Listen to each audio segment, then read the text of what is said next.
کاشف الغطا ان کی کتاب ہے فردوس الاعلیٰ.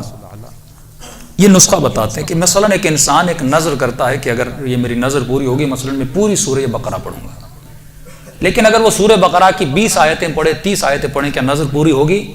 نہیں ہوگی. جب تک آپ عمل کو کمپلیٹ نہ کریں تب تک آپ کو فائدہ نہیں ملتا. وضو آدھا کریں گے قبول نہیں، نماز آدھی پڑھیں گے قبول نہیں. چیزیں فائدہ تب دیتی ہیں جب انسان کمپلیٹلی ان چیزوں پہ عمل کرتا ہے. تو یہ بتاتے ہیں کہ سامراء میں وبا آئی اور اتنی وبا کہ روز جنازے آتے تھے.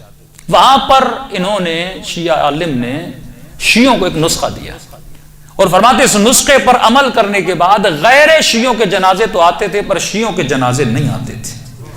یہاں تک کہ شیعہ مدارس کے طلباء ان کے نماز جنازہ پڑھانے جاتے، جنازے اتنے تو ان کے اپنے مولوی کم پڑ گئے تھے کہ شیعہ علماء جاتے تھے.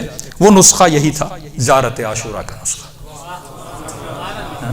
لیکن جب پورا کرو گے، پورا نسخہ میں نے ان کتاب سے نکالا، فرماتے پورا نسخہ یہ ہے کہ ایک زیارت ہے مطلقہ مولا امیر المومنین کی، یہ چھٹی امام مولا امیر المومنین کی مطلقہ چھٹی دعا، یہ زیارت پڑھے.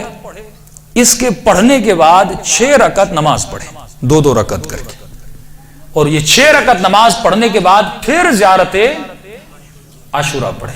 لیکن وہ زیارت عاشوراء جس میں 100 سلام ہیں اور 100 لعنتیں ہیں، اور اس کے پڑھنے کے بعد دعائے القمہ پڑھے، اوپر مطلقہ نیچے القمہ پڑھے. اور یہ تو افریقہ کے ایک مومن نے مجھے بتایا کہ مولانا میں وہ کسی جہاد پر بھی گئے تھے، میری روٹین تھی کہ میں زیارت عاشوراء اس کے بیک میں دعائے القمہ پڑھتا تھا. القمہ کیونکہ القمہ صحابی کا نام ہے اس سے مشہور ہو گئی، ورنہ پہلے اس دعا کا نام یہی تھا کہ مکمل تھی یہ زیارت عاشوراء کی، یعنی لکھا جاتا تھا وہ دعا جو زیارت عاشوراء کے بعد پڑھی جاتی ہے. لیکن اکثر لوگ ہم نہیں پڑھتے، یعنی پہلے تو مطلقہ پڑھو گے، اس کے بعد 6 رکعت نماز پڑھو گے، اس کے بعد زیارت عاشوراء 100 سلام اور 100 لعنتوں کے ساتھ، اور اس کے بعد دعائے القمہ پڑھو گے، اور پھر سجدے میں جا کے 100 مرتبہ صلوات پڑھو گے.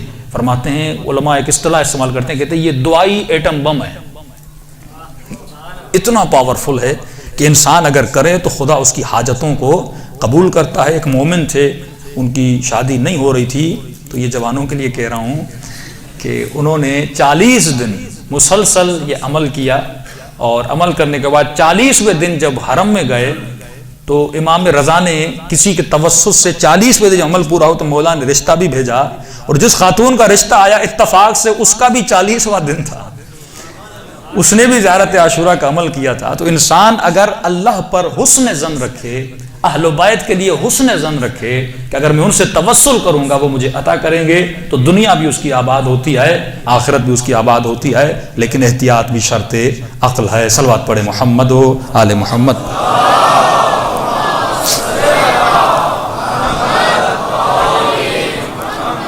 وعجل فرجهم.